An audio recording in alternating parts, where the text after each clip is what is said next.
एक परिवर्तन किया है और वो विशेष तौर पर जो इंजीनियरिंग वर्क्स का टेंडर होते हैं, अभी तक इंजीनियरिंग डिपार्टमेंट अपने आप तय करता था, लेकिन उसमें से भी जैसे सप्लाई एंड डिस्पोजल के सामान खरीदने के टेंडर हम करते हैं, उसका जो निर्णय है वो यहाँ चीफ मिनिस्टर के लेवल पर जो कमेटी होती है उसमें होते हैं।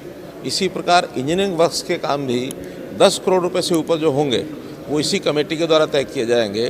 और इस नई परंपरा की ये पहली मीटिंग थी जिसके अंदर आज 10 प्रोजेक्ट्स के लिए टेंडर इनवाइट किए हुए थे, उनको सबको खोला गया। लेकिन कुछ चीज़ें टेक्निकल ऐसी चीज़ें थी जिनकी क्वायरी की गई तो ठीक उसका उत्तर जो नहीं मिला, जिसके कारण से 10 में से केवल 4 टेंडर ही फाइनल हुए और वो 4 टेंडर की कुल कीमत 157 करोड़ रुपए थी और जिसमें से नेगोशिएशन के बाद 2 करोड़ 62 लाख रुपए की बचत भी हुई। तो इस प्रकार से ये आज 4 टेंडर फाइनल किए हैं। बाकी 6 टेंडर में से 2 टेंडर रद्द किए हैं।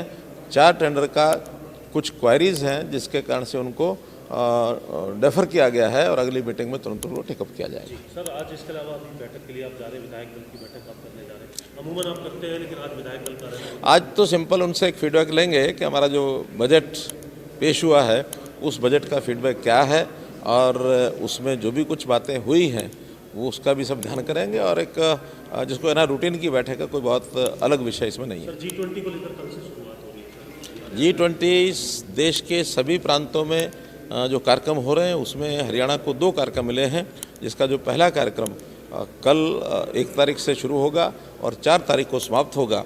कल उसमें सायंकाल के एक समय में मुझे भी जाना है और मैं समझता हूं कि हमने हरियाणा में ऐसे सब देशों के लोगों का अवगत करने के लिए अपनी जो व्यवस्थाएं की हैं और एक हरियाणा की एक अच्छी याद वो लेकर के जाए, इस प्रकार के कार्यक्रमों की संरचना की गई है। सर, ई-टेंडरिंग को लेकर के सरपंच नहीं मांगे, कल प्रदर्शन की बात जैसा विषय पहले था वैसा ही है और उसमें हमने कहा है कि हम इसको एक बार सफलतापूर्वक करने के लिए जो भी कुछ करना होगा उसको पूरा करेंगे। कोई कठिनाई होगी तो इसको बाद में विचार करेंगे।